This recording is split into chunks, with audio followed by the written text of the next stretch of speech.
शिवखेडा हो जसले लेख्नु भएको छ यु क्यान विन भन्ने बुक लेख्नु भएको छ। त्यसपछि आएर अरू पनि धेरै बुकहरू उहाँले लेख्नु भएको छ, यु क्यान सेल पनि लेख्नु भएको छ। उहाँले के भन्नुहुन्छ भन्दाखेरि कि सफल मान्छेले कुनै नयाँ काम गर्नुहुन्न, कि उहाँले पुरानै कामलाई नयाँ तरिकाले गर्नुहुन्छ र यो डाइरेक्ट सेलिङ पनि कुनै नयाँ काम होइन, पुरानै काम हो। पुरानै कामलाई आज टेक्नोलोजीको सहायताद्वारा, आज इन्टरनेटको माध्यमद्वारा चाहिँ एउटा सहज रूपमा गरिने व्यापार हो र यो पनि व्यापारको एउटा के हो त भन्दाखेरि कि प्रतिछाया हो। त्यही हो, प्रतिछाया हो। यो पनि एक किसिमको व्यापार नै हो र यो कस्तो खालको व्यापार हो त्यसको बारेमा अलिकति हामी चर्चा गर्छौँ। अब डाइरेक्ट सेलिङको कुरा गर्नु पर्दाखेरि जस्तै तपाईँ हामी सबै आज हरेक व्यक्तिको हातमा स्मार्टफोन छ हाम्रो, र स्मार्टफोन हुनुको मतलब के हो त भन्दाखेरि कि त्यो स्मार्ट फोन बनाउने कम्पनीले के बुझ्छ भन्दाखेरि कि यो पक्कै पनि स्मार्ट व्यक्ति छ, त्यही भएर स्मार्टफोन चलाइरहेको छ। वास्तवमा पनि हो, स्मार्ट व्यक्तिले नै स्मार्टफोन चलाउँछन्।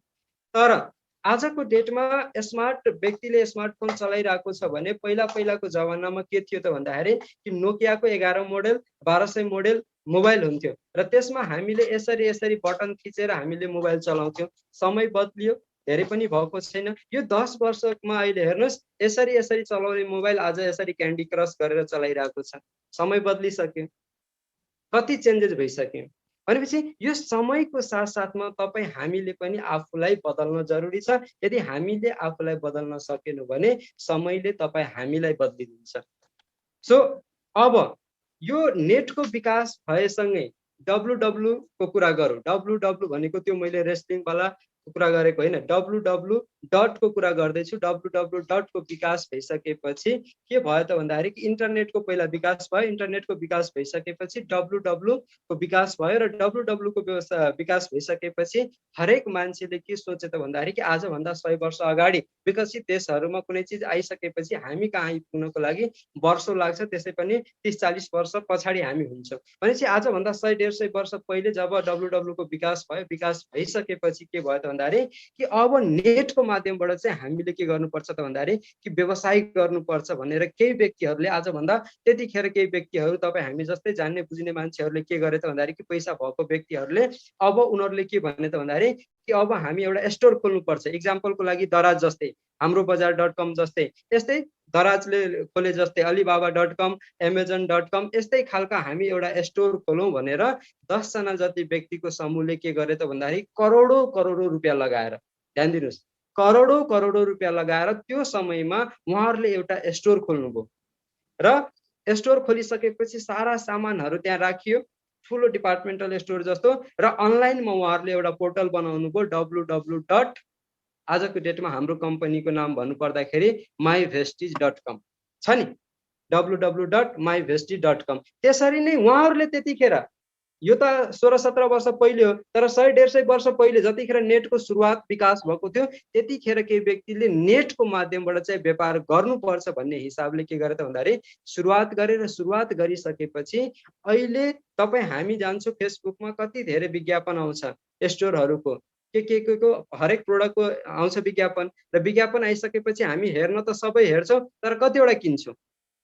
लगभग किन्दैनौँ। 100 मा 1-2 जना मान्छेले किन्छ होला, प्राय किन्दैनौँ। हो त्यतिखेर के भयो त भन्दाखेरि त्यतिखेर नेटको अवेरनेस धेरै नभएको कारणले गर्दाखेरि स्टोरमा करोडौँ रुपियाँ अर्बौँ रुपियाँ लगानी गरियो र वेबसाइट बनाइयो, त्यहाँ सबै कुराहरू राखियो। तर मान्छेले के गरे त भन्दाखेरि त्यो वेबसाइटलाई भिजिट गर्थे, तर भिजिट गरेर अनि किन्ने मान्छे एकदमै कम हुन्थ्यो, मिनिमम हुन्थ्यो। 100 मा 1-2 जना मान्छेले के सामान किन्थ्यो। सामान किनिसकेपछि त्यो के भयो त भन्दाखेरि थोरै सेल्स भयो, थोरै सेल्स भइसकेपछि उनीहरूले आफ्नो लगानी गरेको पैसाहरू पनि उठाउन के भयो त्यतिखेर धौधौ भयो उनीहरूलाई। र त्यो धौधौ भइसकेपछि उनीहरूले सोच बनाए कि अब यो त हुनेवाला छैन। हामीले के गर्यो, प्लान्ट पनि लगायो, प्रोडक्ट पनि उत्पादन गर्यो, स्टोर पनि हामीले बनाएर सबै कुरा राखिसक्यो, प्रोडक्ट पनि हामीसँग सस्तै छ र हामीसँग करोडौँ रुपियाँ लगाएर वेबसाइट पनि हामीले डिजाइन गरेको छौँ, सारा कुरा त छ हामीसँग। तर जुन कस्टमर आउनुपर्ने त्यो कस्टमरको फ्लो छैन र सेल्स नै भइरहेको छैन। र सेल्स भएन भने प्रॉफिट हुन्छ? सेल्स बिना प्रॉफिट हुन्छ? सेल्स नै छैन। अर्बौं रुपियाँ करोडौं रुपियाँ लगानी भइसक्यो, सेल्स नै छैन। यो भइसकेपछि 100% मध्ये यो सारा काम उहाँहरूको हिसाबले 100% थियो, तर मात्र के भइरहेको थिएन भन्दाखेरि सेल्स भइरहेको थिएन। त्यसपछि यो कन्सेप्ट आयो, के भयो त भन्दाखेरि कि अब बिक्री भइरहेको छैन, बिक्री कसरी हुन्छ र रिसर्च र अनुसन्धान गरिसकेपछि के आयो त भन्दाखेरि कि अब हामीले यो भनेको कुनै पनि व्यक्ति प्रोडक्ट भनेको प्रोडक्ट कसरी बिक्छ त, प्रोडक्ट कसरी बिक्छ, कुनै वस्तुको सेल कसरी हुन्छ भन्दाखेरि कि यदि कुनै पनि चिज तपाईँले कसैलाई बेच्न जाँदै हुनुहुन्छ र त्यो व्यक्तिलाई तपाईँसँग कारोबार गरेर यदि सुरक्षित महसुस हुन्छ, राम्रो फिलिङ हुन्छ भने त्यो व्यक्तिले तपाईँसँग कुनै चिज किन्छ। यदि तपाईँसँग कारोबार गरेर उसले सुरक्षित महसुस गर्दैन र राम्रो फिल हुँदैन र त्यो व्यक्तिको प्रब्लम सल्भ हुँदैन भने त्यो व्यक्तिले तपाईँसँग कुनै पनि किसिमको प्रोडक्ट खरिद गर्दैन। र यो यसलाई बुझिसकेपछि के देखियो त भन्दाखेरि कि यदि पर्सनल रिलेसनको आधारमा यदि बिक्रीलाई अगाडि बढाउने हो भने रिफरेन्सको माध्यमबाट सेल्स म्याक्सिमम हुन्छ। र यो रिफरेन्स भन्ने वर्ड धेरै परापूर्व कालदेखि नै प्रचलित छ। जतिखेर पोस्ट कार्डको जमाना थियो, जतिखेर टेलिफोनको संसाधन थिएन, त्यतिखेर कुनै पनि खबर आदान प्रदान गर्नु पर्यो भने मान्छे यो गाउँबाट अर्को ठाउँमा जानको लागि 3 दिन 4 दिनसम्म हिँडेर जान्थे, घोडामा चढेर जान्थे, त्यहाँ जान्थे, बस्थे, कुराकानी गर्थे र मौखिक रूपमा के हुन्थ्यो भन्दाखेरि सूचनाको आदान प्रदान गरिन्थ्यो। यसरी के गरिन्थ्यो भन्दाखेरि कि OWOM वर्ड अफ माउथको आधारमा कम्युनिकेसन हुन्थ्यो र डिल क्लोज हुन्थ्यो। यो सिस्टमलाई यो व्यवसायमा लगाउनु पर्छ भन्ने हिसाबले के भने त भन्दाखेरि कि आजको डेटमा हामीले के गर्यो, प्रोडक्टको पाइपलाइन पनि मिलाइसकेको छु, स्टोर पनि छ हामीसँग र वेबसाइट पनि हामीले डिजाइन गरिसक्यो, सारा काम हामीले गरिसक्यो, 100 मा लगभग 90% काम हामीले गरिसक्यो। तर एउटै काम के भइरहेको छैन भन्दाखेरि प्रमोसनको काम भइरहेको छैन। के को काम भइरहेको छैन? प्रमोसनको काम भइरहेको छैन। यदि प्रमोसन गर्ने मान्छे यदि आउँछ भने उहाँले कुनै पनि चिज गर्नु पर्दैन। अलरेडी हामीसँग जुन प्रोडक्ट छ त्यो प्रोडक्टको बारेमा यदि WOM वर्ड अफ माउथ प्रचार प्रसार यदि गरिदिनुहुन्छ भने त्यो प्रचार प्रसारको कारणले गर्दा हाम्रो प्रोडक्ट सेल भयो। उहाँले केही गर्नु पर्दैन, मैले केही गर्नु परिरहेको छैन। आज जुन कम्पनीले www.myvestige.com ले जति पनि यो वेबसाइट बनाएको छ, सारा प्रोडक्टहरूको डिटेल त्यहाँ राखेको छ, कम्पनीले प्रोडक्ट पनि उत्पादन गरेको छ, प्याकिङ पनि गरेको छ, अफिसहरू पनि खोलेको छ, ब्रान्चेसहरू पनि खोलेको छ, इन्टरनेसनल लेभलमा 8वटा देशमा अफिसहरू पनि खोलिदिएको छ र हामीलाई सपोर्ट गर्नको लागि आज कम्पनी लेभलबाट 70 भन्दा बढी ट्रेनरहरू पनि छ प्रोडक्टको जानकारी लिनको लागि। र यो सारा चिज लिएर हामीले आफ्नो पर्सनल रिलेसनको आधारमा हामीले आफ्नो चिने जानेको व्यक्तिलाई यदि हामीले यो प्रोडक्टको बारेमा WOM मौखिक रूपमा चाहिँ बोलेर हामीले प्रचार प्रसार गरेर हामीले विज्ञापन गरेर यदि त्यो प्रोडक्टको सेल हुन्छ र तपाईँको कारणले र तपाईँको द्वारा आएको जति पनि टिमहरू छ त्यो व्यक्तिको कारणले र त्यो टिममा आएको व्यक्तिको कारणले गर्दाखेरि यदि सेलिङ हुन्छ भने त्यो टोटल सेलिङको आधारमा जुन प्रॉफिट हुन्छ त्यो प्रॉफिट मार्जिनको आधारमा तपाईँको अकाउन्टमा नेट प्रॉफिट क्याल्कुलेट गरेर सारा चिज काटेर TDS काटेर जति पाउनु पर्ने हो इन्कम ट्याक्स काटेर तपाईँको अकाउन्टमा यसले के गरिदिन्छ, पोस्ट गरिदिन्छ। कन्सेप्टलाई बुझ्नुहोस्, पोस्ट गरिदिन्छ। र यो कन्सेप्ट त्यतिखेरदेखि सुरुवात भएको हो र यसरी डाइरेक्ट सेलिङको रूपमा सुरुवात भयो। भनेपछि अलरेडी 100% काममा 90% काम त आज ई कम्पनी WW को विकास भएसँगै जब यो डाइरेक्ट सेलिङको कन्सेप्टको सुरुवात भयो र यसलाई लिगली रूपमा 1943 बाट सुरुवात भयो र यो अमेरिकामा न्युट्रिलाइट कम्पनीले सुरुवात गर्यो न्युट्रिलाइट प्रोडक्टबाट र त्यहाँ पनि विवादित रह्यो र 1959 मा आएर 1959 मा आएर के भयो त भन्दाखेरि कि US गभर्नमेन्टले यसलाई लिगल रूपमा चाहिँ एउटा वैधता मान्यता प्राप्त दियो र त्यसपछि बिस्तारै बिस्तारै यो आउँदै इन्डिया आइपुग्नको लागि कति वर्ष लाग्यो त भन्दाखेरि कि 1996 मा आइपुग्यो। कति वर्ष लाग्यो? अमेरिकादेखि इन्डिया आइपुग्नलाई कति वर्ष लाग्यो? कोही बोल्नुहोस्। 96 भनेको लगभग 36 वर्ष, यो 1 वर्ष उताबाट हामी तानौं। 37 वर्ष पछि कहाँ आयो त? इन्डियामा आयो र इन्डियामा आइसकेपछि 1996 देखि लिएर 2016 को फेज के थियो भन्दाखेरि कि त्यहाँ पनि निर्देशिकाकै आधारमा डाइरेक्ट सेलिङ सुरुवात भयो, चल्यो। यसको लागि कुनै गभर्नमेन्ट लेभलबाट चाहिँ के थियो भन्दाखेरि कानुन थिएन। कानुन नभइसकेपछि रिजर्भ बैंक अफ इन्डियाको मातहतमा चाहिँ निर्देशिकाको आधारमा चलिरहेको थियो। इलिगल पनि थिएन, लिगल पनि थिएन। इलिगल किन थिएन भन्दाखेरि कि गभर्मेन्टले गाइडलाइन जारी गरेको थियो र यसको लागि अलगै कानुन थिएन, मन्त्रालय थिएन, त्यही भएर यो पूर्ण रूपमा लिगल पनि थिएन।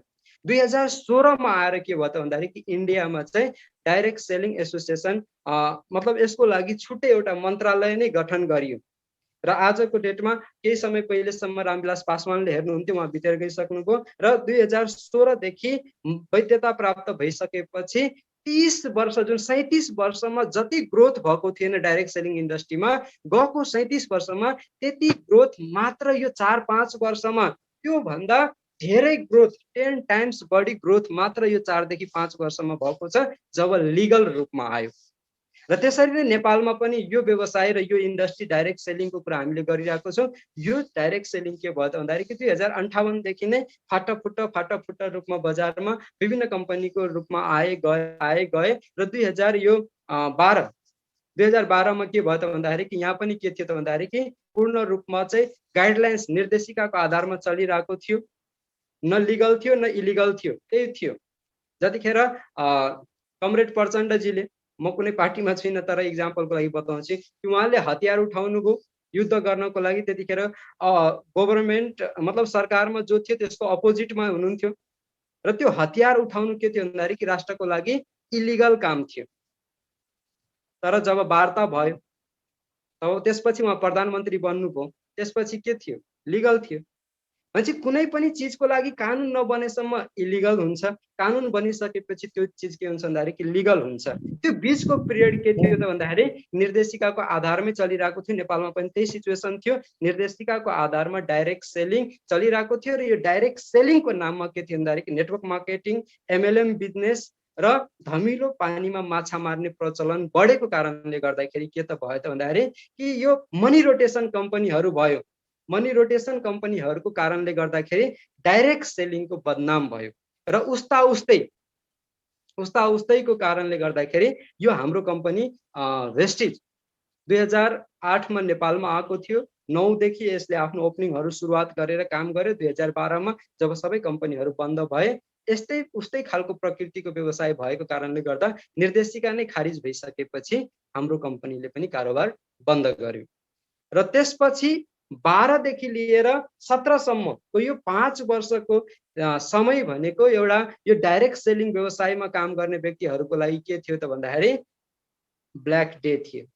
र यो सिचुएसनमा के भयो त भन्दाखेरि कि धेरै यो इन्डस्ट्रीमा काम गर्ने व्यक्तिहरू अल्पत्र भए, कोही कता गए, कतिले सुसाइड पनि गरे, के गरे, फ्रस्ट्रेसनको समय थियो त्यो बीचमा। र त्यो 5 वर्षको फेजलाई त्यो 5 वर्षको फेजमा के भयो त भन्दाखेरि कि धेरै राम्रो कामहरू भयो। गभर्मेन्ट लेभलबाट यो व्यवसाय के रहेछ भनेर एउटा समिति बनाएर त्यो समितिलाई बुझ्नको लागि विदेशहरूमा पठाएर विदेशहरूमा गएर रिसर्च र अनुसन्धान गरिसकेपछि वर्ल्डमा जति पनि देशमा डाइरेक्ट सेलिङको कानुन छ त्यो सबै कन्ट्रीहरू, अहिलेसम्मको जति देशमा कानुनहरू छ ती सबै कन्ट्रीहरू मध्ये हार्ड कानुन आजको डेटमा नेपालमा छ। यतिको हार्ड डाइरेक्ट सेलिङको नियम कुनै पनि देशमा छैन।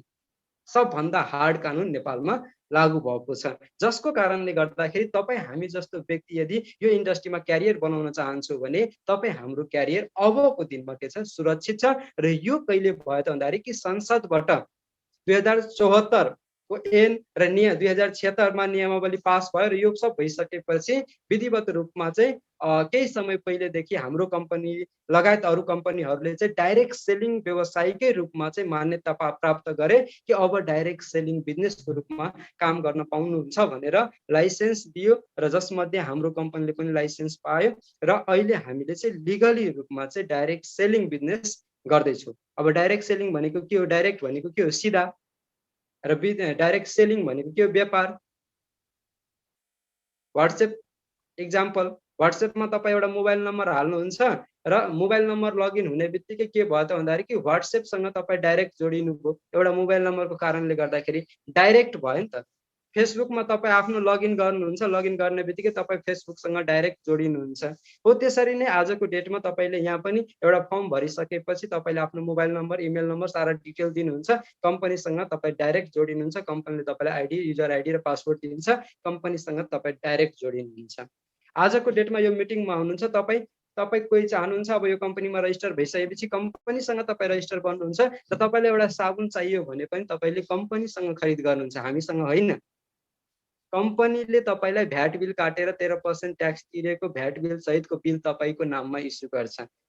गणेश बुढाथोकीको नाममा 13% भ्याट काटेको एउटा साबुन तपाईँले पर्चेज गर्नुहुन्छ 60 रुपियाँको भने 6 रुपियाँ 90 पैसा नेपाल सरकारलाई तपाईँले बुझाउनुहुन्छ र डाइरेक्ट हेल्दी लिभिङ कम्पनीले तपाईँको नाममा भ्याट बिल इस्यु गरिदिन्छ, जबकि बजारमा त्यो चिज हुँदैन। यसैलाई डाइरेक्ट सेलिङ भन्छ।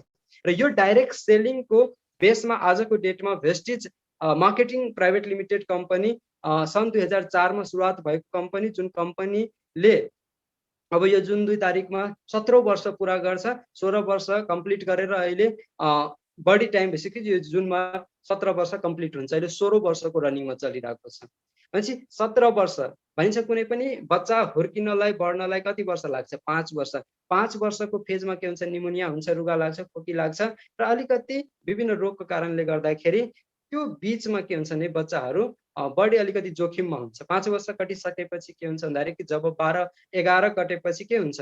11 हुन्छ र 12 कटेपछि 12 हुन्छ र 12 कटेपछि के हुन्छ भन्दाखेरि 13 हुन्छ। 3 पछाडि लाग्छ, त्यो भनेको कम्पनी जवान भयो। 3 लाग्छ नि, 13, 14, 15, 16, 17 हो। भनेपछि हाम्रो कम्पनी जवान भएको लगभग 5 वर्ष भइसक्यो। भनेपछि बच्चा कालमै कम्पनीले यति ठुलो कारनामाहरू गर्यो। 12 वर्षमा हुँदाखेरि 2016 मै कम्पनीले के गर्यो त भन्दाखेरि कि इन्डियाको नम्बर 1 पोजिसनमा आइसकेको थियो बच्चाकै अवस्थामा र 13 वर्षमा आइसकेपछि जब जवान भयो कम्पनीले धेरै ठुल्ठुलो कारनामाहरू गरिरहेको छ र अझ ठुल्ठुलो कारनामाहरू गर्नै बाँकी छ। भनेपछि यही कम्पनीले नेपालमा पनि फ्रेन्चाइज दिएको छ हेल्दी लिभिङको नामबाट र यो कम्पनीसँग मैले अघि नै भनिसकेँ कम्पनीको आफ्नै पोर्टल छ। यसलाई म तपाईहरुसँग डाइरेक्ट आज म अलग तरिकाले CNT तपाईहरुसँग म गर्दैछु।